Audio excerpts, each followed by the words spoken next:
പ്രിയപ്പെട്ട സഹോദരങ്ങളെ, അസ്സലാമു അലൈക്കും. ഇന്ന് ഞാൻ എൻ്റെ സഹോദരങ്ങളുടെ അടുത്ത് വന്നിട്ടുള്ളത് അസ മൂസ എന്ന വാക്കുമായിട്ടാണ്. ഇത് കേട്ടപ്പോൾ തന്നെ അറിയുന്നവർക്ക് മനസ്സിലായിട്ടുണ്ടാവും എന്താണ് വിഷയമെന്ന്. അസ എന്ന് പറഞ്ഞാൽ അതിൻ്റെ മാധ്യയായ തലത്തിൽ നമ്മൾ അർത്ഥം പറയുന്നതും വടി എന്നുള്ളതാണ്. വടി, അസ മൂസ എന്നുള്ളത് വടി എന്നുള്ള അർത്ഥത്തിനാണ് നമ്മൾ പറയാറുള്ളത്. അതിൻ്റെ മാധ്യയായി അങ്ങനെയാണ് നമ്മൾ അതിനെ മഫ്ഹൂമ് മനസ്സിലാക്കാറുള്ളത്. പക്ഷെ ഞാനിന്ന് അതിൻ്റെ മാധ്യയായ തലം പരിശോധിക്കുന്നതോടൊപ്പം തന്നെ അതിൻ്റെ ആന്തരികമായ, അതിൻ്റെ വൈജ്ഞാനികമായ, അതിൻ്റെ ആത്മീയമായ തലം കൂടി ഒന്ന് പരിശോധിക്കാനാണ് ഉദ്ദേശിക്കുന്നത്. അത് വടി എന്നുള്ളത് വടി തന്നെയാണ്. അപ്പൊ ഐന് സ്വാദ് ഈ രണ്ട് അക്ഷരങ്ങളിൽ നിന്നാണ് അസ എന്നുള്ള വാക്കുണ്ടായിട്ടുള്ളത്. ഐന് സ്വാദ്. ഐന് എന്ന് പറയുന്നത് മുആയനത്താണ് എന്നുള്ളത് നമ്മൾ അക്ഷരങ്ങളുടെ അർത്ഥം പഠിച്ചപ്പോണ്ട്. അതായത് മുആയനത്ത് എന്ന് പറയുമ്പോൾ സഹായം എന്നുള്ളതൊക്കെയാണ് നമ്മൾ പറയാനുള്ളത്. ഇസ്തിആനത്ത് എന്നൊക്കെ പറയല്ലോ, അതാണ് ഐന്. ഖുർആൻ പറഞ്ഞിട്ടുണ്ടല്ലോ, ഐനൻ യശ്റബു ബിഹ എന്നുള്ളത്. ദൈവത്തിന്റെ ജ്ഞാനത്തിന്റെ ആ ഐനാണ്, അരുവിയാണത്, സഹായം. ആ ഐനിൽ നിന്നാണ് നമ്മൾ ഷുർബ് ചെയ്യുന്നത്, കുടിക്കുന്നത് എന്ന് നമ്മൾ പറഞ്ഞിട്ടുണ്ട്. നോഹനോട് പറയുന്നത് ഫസ്ന അൽ ഫുൽക ബി അഅ്യുനിന എന്നാണ്.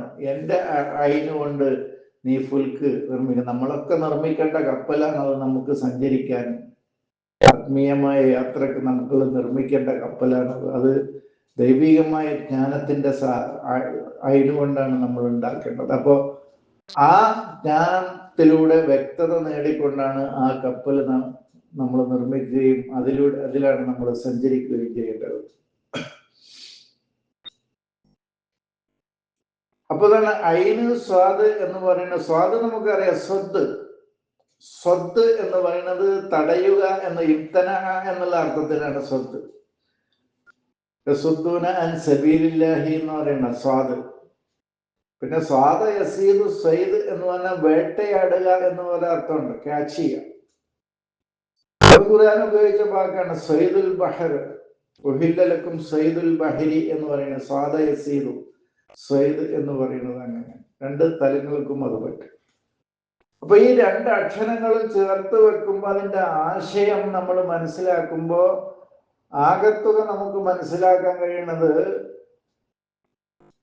വ്യക്തമായി കാര്യങ്ങൾ സ്പഷ്ടമായി മനസ്സിലാക്കിയ കാര്യങ്ങളെ നമ്മൾ അതിന് പ്രത്യുത്തരം നൽകാതെ തടയുക എന്നുള്ള അർത്ഥത്തിനാണ് ഈ രണ്ടക്ഷരങ്ങളും ചേർത്ത് വെക്കുമ്പോൾ അതിന്റെ അർത്ഥതലം വരുന്നത്. നമുക്ക് മുആയനത്തുള്ള ഉണ്ട്, ലഭിക്കുന്നു, പക്ഷെ അതിന് നമ്മൾ ശ്രദ്ധ ചെയ്യണം.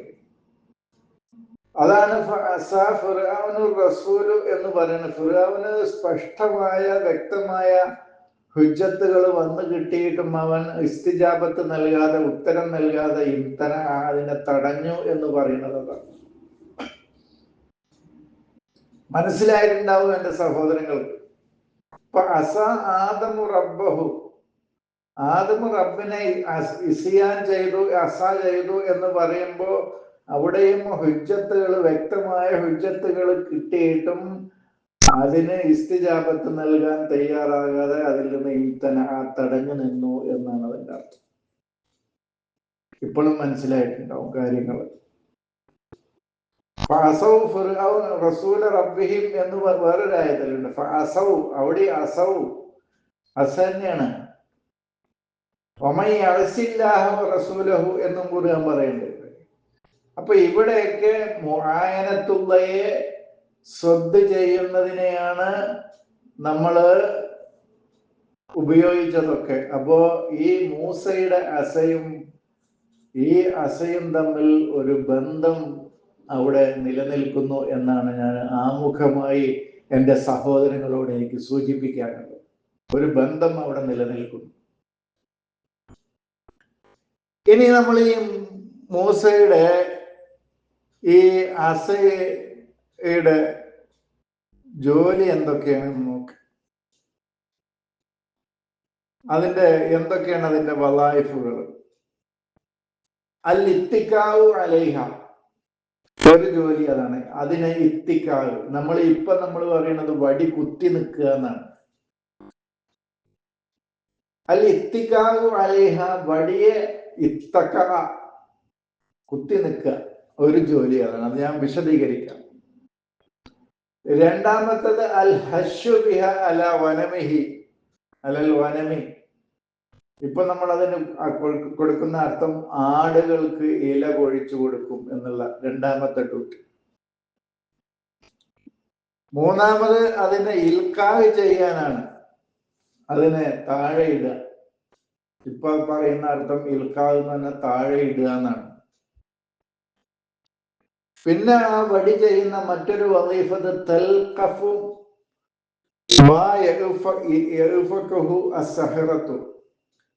സഹറത്തിന്റെ ഇഫ്കുകളെ തൽഖഫു, വിഴുങ്ങിക്കളയുന്നു എന്നുള്ളതാണ് പിന്നെ ആ വടി ചെയ്യുന്ന മറ്റൊരു ഇത്. പിന്നൊന്ന് ലർബുൽ ഹജർ, കല്ലിൽ അടിക്കാൻ. മറ്റൊന്ന് ലർബുൽ ബഹർ, സമുദ്രത്തിൽ അടിക്കാൻ. ഇത്രയും വലായിഫുകളാണ്, ഇത്രയും ഡ്യൂട്ടികളാണ്, ഇത്രയും ജോലികളാണ് ആ വടി ചെയ്യുന്നതായിട്ട് നമുക്ക് മുസഹഫിൽ നിന്ന് മനസ്സിലാക്കാൻ സാധിക്കുന്നത്. ആ വടി അപ്പോൾ സത്യത്തിൽ ഒരു വടി നമ്മൾ കൈ പിടിച്ച് നടക്കുന്ന വടി തന്നെയാണോ? മൂസ ആട് വേപ്പുകാരനായിരുന്നോ? അതിലുള്ള വടിയായിരുന്നോ? ആടിനെ മേക്കാനുള്ള വടിയായിരുന്നോ? അതൊക്കെ മൂസ, മൂസ നിന്റെ യമീനിൽ എന്താണെന്ന് ചോദിക്കുമ്പോൾ വലത് കൈയിൽ എന്താണ് എന്നുള്ള അള്ളാഹുവിന് ആ ഉത്തരം കിട്ടാൻ വേണ്ടി കാത്തിരിക്കുകയാണോ? അതല്ല അള്ളാഹുവിന് മൂസയുടെ കയ്യിലുള്ളത് എന്താണെന്ന് അറിയില്ലേ? ഇതൊക്കെ പ്രശ്നങ്ങളാണ്. ഇതൊക്കെ നമ്മൾ ചിന്തിക്കേണ്ട വിഷയങ്ങളാണ്. യമീൻ എന്ന് പറഞ്ഞാൽ വലത് കൈ എന്നുള്ള അർത്ഥത്തിനാണോ? ഇപ്പൊ കൈ എന്ന് പറയുന്നത് പദാർത്ഥ തലത്തിലുള്ള കൈ തന്നെയാണോ?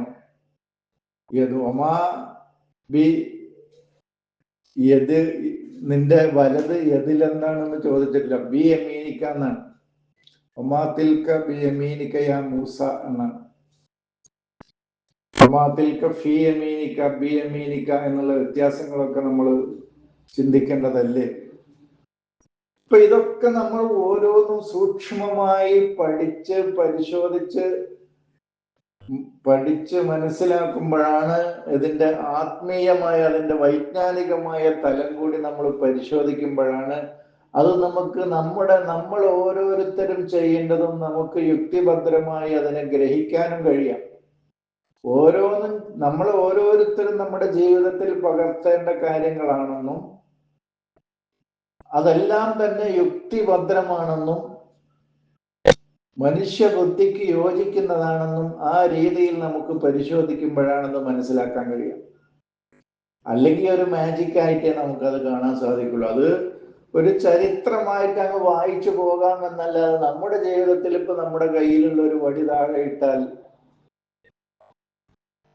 അല്ലെങ്കിൽ അതുകൊണ്ട് കല്ല് അടിച്ചാൽ, അല്ലെങ്കിൽ അതുകൊണ്ട് സമുദ്രത്തിൽ അടിച്ചാൽ, അല്ലെങ്കിൽ ആ വടി താഴെ ഇട്ടാൽ പാമ്പാവുകയോ സമുദ്രത്തിൽ അടിച്ചാൽ പിളരുകയോ, അത് മൂസക്ക് അങ്ങനെ ഉണ്ടായി എന്നുള്ള ഒരു ചരിത്രം അങ്ങനെ വായിച്ചു പോകാം എന്നല്ലാതെ എന്നിട്ട് അത്ഭുതം കൂറാം എന്നല്ലാതെ നമ്മുടെ ജീവിതത്തിൽ അത് പകർത്താൻ നമുക്ക് യാതൊരു നിവൃത്തിയില്ല. നമുക്ക് ഫിർഔന് ഇത്രയും വലിയ മുഅ്ജിസത്തൊക്കെ കാണിച്ചു കൊടുത്തിട്ടും അവൻ നിഷേധിച്ചല്ലോ എന്നൊരു അത്ഭുതം കൂറാമെന്നല്ലാതെ, അത്ഭുതപ്പെടാമെന്നല്ലാതെ, ആശ്ചര്യപ്പെടാമെന്നല്ലാതെ ഈ വചനങ്ങളൊന്നും തന്നെ നമ്മുടെ ജീവിതത്തിൽ പകർത്താൻ കഴിയില്ല എന്നുള്ളതാണ് എനിക്ക് ആമുഖമായിട്ട് മറ്റൊരു കാര്യം പറയാൻ. ഇനി നമുക്ക് അതിന്റെ ഡ്യൂട്ടി നോക്കാം. അൽ ഇത്തിക്കാവു അലൈഹ എന്ന് പറഞ്ഞാൽ ആശ്രയിക്കുക എന്ന് പറഞ്ഞാൽ നമ്മൾ ഈ വടി കുത്തി നിൽക്കുക എന്നുള്ളതാണ് അതിന് മനസ്സിലാക്കിയത്. നമ്മൾ ആരുടെയും പറയുന്നില്ല, നമ്മൾ അങ്ങനെയായിരുന്നു മനസ്സിലാക്കിയത്. ഇപ്പൊ ഞാനൊക്കെ അങ്ങനെയായിരുന്നു മനസ്സിലാക്കുന്നത്. മൂസ അങ്ങനെ വടി കുത്തി നടക്കാനാണ് ഈ വടി ഉപയോഗിക്കുന്നത്. അതാണ് അതവക്കവും, ഞാൻ അതും അങ്ങനെ കുത്തി നിൽക്കുന്നുള്ളൂ. പിന്നെ കുറെ കാലങ്ങൾക്ക് ശേഷം ഈ ഭാഷയുടെ ആഴങ്ങളിലേക്ക് പഠിച്ചു പോവുകയും ആത്മീയമായ ഗുരുക്കന്മാരെ കണ്ടെത്തുകയും ചെയ്തപ്പോഴാണ് അതവക്ക അല എന്ന് പറയുന്നത്, ആശ്രയിക്കുക എന്ന് പറയുന്നത് നമ്മുടെ ജീവിതത്തിൽ നമ്മൾ ആശ്രയിക്കുന്നതിനെയാണ്, ഒരു വടി കുത്തി നിൽക്കുന്നതിനെ അല്ല എന്നുള്ളത് പിന്നീട് മനസ്സിലായി. നമ്മൾ ഏതൊന്നിനെയാണോ ഡിപ്പെൻഡ് ചെയ്യുന്നത്, ആശ്രയിക്കുന്നത്. ഇപ്പൊ അഹിലു കേരളക്കാർ യതവക്കഉ അലൽ അറുസി, അറുസിനെയാണ് ആശ്രയിക്കുന്നത് എന്ന് പറഞ്ഞാൽ, നെല്ലിനെയാണ് അവർ ആശ്രയിക്കുന്നത്. അവരുടെ തആമിന് എന്ന് പറഞ്ഞാൽ കുട്ടികളെ പഠിപ്പിക്കുന്ന ഉദാഹരണമാണ് അത്. ഞങ്ങൾ സ്കൂളിൽ പഠിപ്പിച്ചിരുന്ന സ്കൂൾ അതവക്ക അലൈഹ അല എന്നുള്ളതിനെ ഞങ്ങൾ കുട്ടികളെ ഉദാഹരണം പഠിപ്പിച്ചിരുന്ന വാക്കാണത്. അഹ്ലു കേരള യതവക്കഉ അലൽ അർസി അലാ തആമിഹ, അവരുടെ തആമിന്, അവരുടെ ഭക്ഷ്യ കാര്യങ്ങൾക്ക് കേരളക്കാർ ആശ്രയിക്കുന്നത് അറുസിനെയാണ്. അവിടെ അതവക്കഉ അല എന്ന് പറയുന്ന ആശ്രയിക്കുക, ഡിപ്പെൻഡ് ചെയ്യുക എന്നുള്ളതാണ്. നമ്മൾക്കൊക്കെ ഒരു ചെറിയ അർത്ഥത്തിൽ ഒതുക്കിയിരിക്കണം. ഭയങ്കര കഷ്ടമാണ് കാര്യം.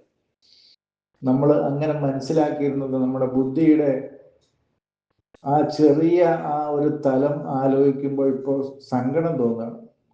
അത്രയും നിസ്സാരമായ ഒരു അർത്ഥത്തെയാണല്ലോ നമ്മൾ ആശ്രയിച്ചിരുന്നത് എന്നുള്ളത്. അപ്പോ മൂസ ആശ്രയിക്കുന്നത് എന്തിനാണ്? അവർക്ക് വ്യക്തമായ ഹുജ്ജത്തുകള് അവർക്ക് കൊടുക്കാനും, അവര് മനസ്സിലാക്കിയിരുന്നത് അവർക്ക് വ്യക്തമായി കാര്യങ്ങൾ സ്പഷ്ടമാക്കി കൊടുക്കാനും, അവര് ഏതൊന്നിനെയാണോ ശ്രദ്ധ ചെയ്ത് നിൽക്കുന്നത് അതിനെ വ്യക്തമാക്കി കൊടുക്കാനും വേണ്ടി മൂസ ആശ്രയിച്ചിരുന്നത്, ഈ ആശ്രയിച്ചിരുന്നതിനെയാണ് അവിടെ സൂചിപ്പിക്കുന്നത്. അതാണ് മൂസ ആശ്രയിക്കുന്നത്, അതിനെയാണ് എന്നാണ് ആ പറയുന്നത്. അത് ദൈവികമായ അറിവുകൾ കൊണ്ട് അതിനെ ആശ്രയിച്ചുകൊണ്ടാണ് അവരുടെ തെറ്റായ ആശയങ്ങളെ പ്രതിരോധിക്കാൻ മൂസ അവലംബിച്ചിരുന്നത് ഈ അസയെയാണ് എന്നാണ് പറയുന്നത്. ഇപ്പോ മനസ്സിലായിട്ടുണ്ടാവുമെന്ന് വിചാരിക്കുന്ന കാര്യങ്ങൾ. അപ്പൊ മൂസയുടെ വസീലത്താണത് എന്നർത്ഥം. ഒന്നിനു വേണ്ടിയിട്ട് ലിത്തൗലീഹി വല്ലിസ്ലാഹി എന്നർത്ഥം. കാര്യങ്ങൾ സ്പഷ്ടമാക്കി കൊടുക്കാൻ മൂസ ആശ്രയിക്കുന്ന വസീലയാണത്. അതാണ് അതിന് നമ്മുടെ ഭക്ഷണത്തിനുള്ള വസീലത്ത് എന്താണ്? അരി. അങ്ങനെ ഓരോന്നിനും നമ്മൾ എഴുത്തിമാത് ചെയ്യുന്ന, നമ്മൾ ആശ്രയിക്കുന്ന, എഴുത്തമത എന്നാണ് അതിന്റെ അർത്ഥം. എഴുത്തമത അതവക്കഉ അലൈഹ എന്നാണ് നമ്മളുടെ എഴുത്തിമാത്, നമ്മൾ ആശ്രയിക്കുന്നത്. അതാണ് മൂസ വസീലത്തുൻ യഅ്തമിദു അലൈഹ ഫി അദാഇ റിസാലത്തിഹി വ ഇഖാമത്തിൽ ഹുജ്ജത്തി അലാ ഖൗമിഹി എന്നാണ് അതിന് എഴുതിയിട്ടുള്ളത്. അറബിയും വായിക്കുന്നത് എന്താന്ന് പറഞ്ഞാൽ, ഇദ്ദേഹം കുറെ അറബി വാക്കുകൾ പറഞ്ഞങ്ങനെ പോകുക എന്നുള്ളതിന്. ഇത് വായിക്കുമ്പോൾ അതറിയുന്ന ജ്ഞാനികളും പണ്ഡിതന്മാരുണ്ട്, ക്ലാസ്സുകൾ കേൾക്കുന്ന. അപ്പൊ തന്റെ റിസാലത്ത് എത്തിക്കാനും സമൂഹത്തിന്റെ ഹുജ്ജത്തുകൾക്ക്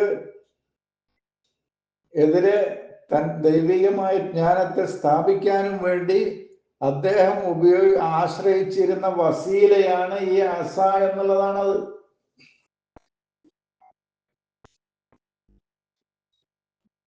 ഇങ്ങനെ ഇങ്ങനെ ഓരോ ഇതും അതവക്കഉ അലൈഹ എന്ന് പറഞ്ഞു. അതുപോലെ തന്നെ വഹുഷു ബിഹാ അലാ വനമി എന്ന് പറയുന്നത് വ്യക്തമായ തെളിവുകള്, ഹുജ്ജത്തുകള് തന്റെ പ്രജകൾക്ക്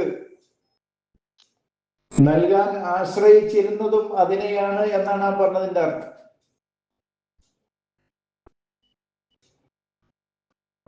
അതാണ് രണ്ടാമത്തെ നമ്മൾ പറയുന്ന അഹുഷുബിഹ അല വനമി എന്നാണ്. അല്ലാതെ വറക്കു ഷജറത്തി എന്നൊന്നും അവിടെ പറഞ്ഞിട്ടില്ല. ഷജറത്തിന്റെ വറക്ക്, മരങ്ങളുടെ ഇല, മരത്തിൽ നിന്ന് ഇല കൊഴിക്കാൻ എന്നൊന്നും അവിടെ പറഞ്ഞില്ല. അഹുഷുബിഹ അല വനമി എന്നുള്ളതാണ് പറയുന്നത്.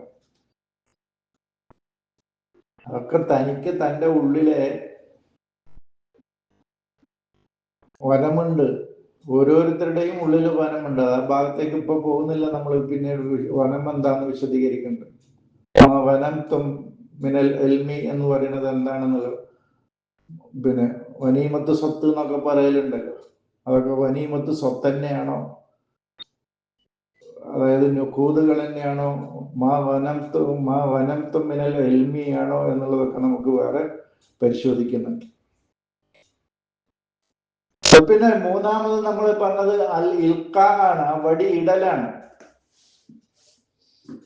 വടി ഇടുക എന്ന് പറയുമ്പോൾ നമ്മൾ അപ്പോഴും ഇതൊക്കെ അതിൻ്റെ വളരെ താഴ്ന്ന തലത്തിലുള്ള അർത്ഥങ്ങളാണ് നമ്മൾ കാണുക. അൽക്ക എന്ന് പറയുന്നത് നമ്മുടെ മനുഷ്യ ബുദ്ധിയിലേക്കും ചിന്തയിലേക്കും കാര്യങ്ങൾ ഇട്ടുകൊടുക്കുകയും അവർക്ക് ഇൽഹാർ കാര്യങ്ങൾ വെളിപ്പെടുത്തി കൊടുക്കുകയും ചെയ്യുന്നതാണ് അൽക്ക. ഇത് ഞാൻ എപ്പോഴൊക്കെ അതൊക്കെ ക്ലാസ്സിൽ സൂചിപ്പിച്ചിട്ടുണ്ട് എന്ന് തോന്നുന്നുണ്ട്. അറബിയിലെ പ്രസംഗങ്ങളിലൊക്കെ ആമുഖമായിട്ട് അറബി പ്രസംഗം, ഇപ്പം നമ്മൾ മലയാളത്തിലാണെങ്കിൽ നിങ്ങളുടെ മുമ്പിൽ കുറച്ച് വാക്കുകൾ, 2-3 വാക്കുകൾ മാത്രം നിങ്ങളുടെ മുമ്പിൽ അവതരിപ്പിക്കാനാണ് ഞാൻ ഉദ്ദേശിക്കുന്നത് എന്ന് മലയാളത്തിൽ പറയുമ്പോൾ അതിന് അറബിയിൽ ഏതൊരു അറബി പ്രസംഗം തുടങ്ങുമ്പോഴും ഇനി ഉരീദു അൻ ഉൽഖിയ ഇലൈക്കും കലിമത്തൻ ഔ കലിമത്തൈൻ എന്നാണ് പറയാം. അൽഖ എന്ന് പറയുന്നത് അതായത് ശ്രോതാക്കൾക്ക് കാര്യങ്ങൾ ഇബ്രാസും ഇൽഹാറും ചെയ്തു കൊടുക്കുക എന്നാണ് അതിന്റെ അർത്ഥം. ഇബ്രാസും ഇൽഹാറും അറബിയാണ്, വെളിപ്പെടുത്തി കൊടുക്കുക എന്നാണ് അതിന്റെ അർത്ഥം. അതാണ് അൽഖ.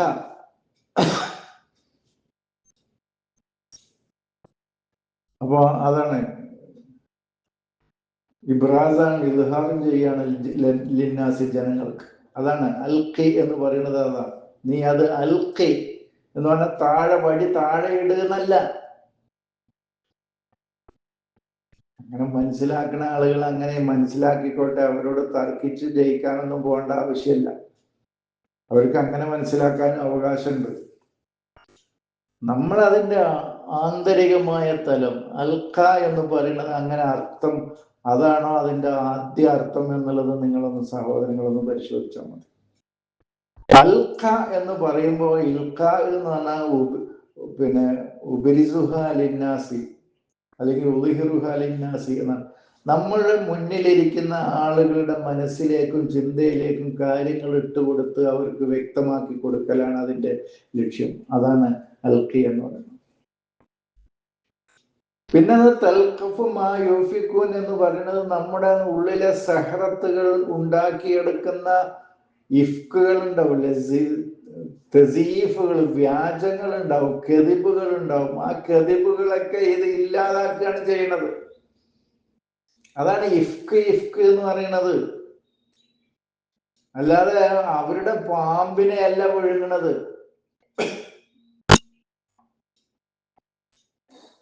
അവരുടെ ഇഫ്കുകളെയാണ് തൽഖഫു. ഇഫ്ക് എന്ന് കേട്ടാൽ തന്നെ അല്ല, എൻ്റെ അറബി അറിയുന്ന സഹോദരങ്ങൾക്കൊക്കെ തൽഖഫു മാ യൂഫിക്കൂൻ എന്നാണ്. അവരുടെ ഇഫ്കുകളാണ്, ആ സഹറത്തുണ്ടാക്കുന്ന ഇഫ്കുകളെയാണ് തൽഖഫു.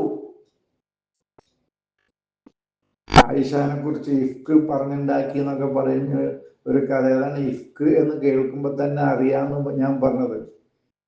ഇഫ്കുൻ എന്ന് പറയുന്നത് വ്യാജം, കെദിബ്, തസീഫ്, തസയ്യുഫ് ആണത്. അവരുണ്ടാക്കുന്ന വ്യാജങ്ങളായ ആശയങ്ങളെ, കളവുകളെ മുഴുവൻ ഈ സത്യത്തിന്റെ ഈ മാനദണ്ഡം കൊണ്ട്, അള്ളാഹു കൊടുത്ത ഈ ജ്ഞാനത്തിൻ കൊണ്ട് അതിനെ ഇല്ലാതാക്കുകയാണ്, അതിനെ വിഴുങ്ങിക്കളയാണ് ചെയ്യുന്നത്. മറ്റൊന്ന് ലർബുൽ ഹജറാണ്, കല്ലിൽ അടിക്കാനാണ്. അപ്പോ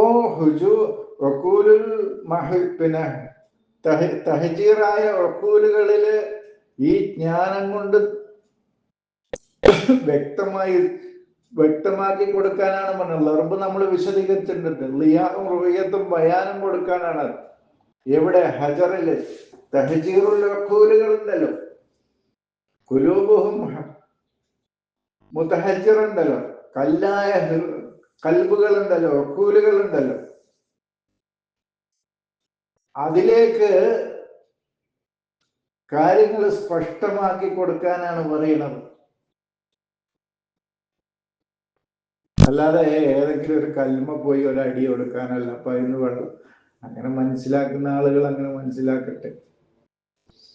അങ്ങനെ ഈ തഹജീറായ ഒക്കൂലുകളിലേക്ക് കാര്യങ്ങൾ ലിയാവും റുയത്തും ബയാനും, അതാണ് വെർബ് കൊടുക്കുമ്പോൾ അതിൽ നിന്ന് 12 ജ്ഞാനത്തിന്റെ അറിവ്, 12 അറിവിന്റെ അയിനുകളാണ് അതിൽ നിന്ന് ഒരുക്കുന്നത്. ആ 12 ഏതൊക്കെയാണെന്നുള്ളത് നമ്മൾ സവിസ്തരം വിശദീകരിച്ചിട്ട് നമ്മുടെ വാട്സാപ്പ് ഗ്രൂപ്പിൽ സവിസ്തരം വിശദീകരിച്ചിട്ടുണ്ട്. അവളെ ഈ യൂട്യൂബ് ചാനലിൽ ഇടാൻ ആ ക്ലാസ് ഒന്നുകൂടി ആവർത്തിച്ചെടുക്കുന്നതായിരിക്കണം. ഏതൊക്കെയാണ് ആ ഇസ്നത്ത അശറത്ത അയിൻ, ഏതൊക്കെയാണ് 12 അയിനിന്റെ അരുവി ജ്ഞാനത്തിന്റെ മേഖലകൾ ഏതൊക്കെയാണ് എന്നുള്ളത്. ആദ്യം മുതൽ അതിന്റെ ലാസ്റ്റ് അവസാനത്തിലെത്തുന്ന അറിവിന്റെ മേഖല ഏതാണെന്നുള്ളത് നമ്മുടെ പരിശോധനയിൽ വരും. മറ്റൊന്ന് നമ്മൾ പറഞ്ഞത് ലർബുൽ ബഹറാണ്.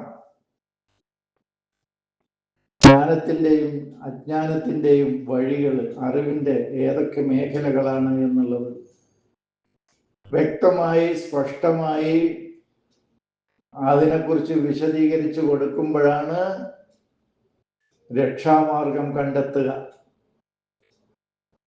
രക്ഷയുടെ ത്വരീക്ക് വഴി കണ്ടെത്താൻ കഴിയുക. അപ്പോഴാണ്. ഇത്രയും കാര്യങ്ങളാണ്. കുറച്ച് ദീർഘിച്ചു പോയി. ഞാൻ കൂടുതൽ ഇനി ഒരുപാട് കാര്യങ്ങൾ ഇതുമായി ബന്ധപ്പെട്ട് പറയാനുണ്ട്. അതാത് സന്ദർഭങ്ങളിൽ വിശദീകരിക്കാമെന്ന് പറഞ്ഞുകൊണ്ട് ഞാൻ അവസാനിപ്പിക്കുന്നു. സാർ.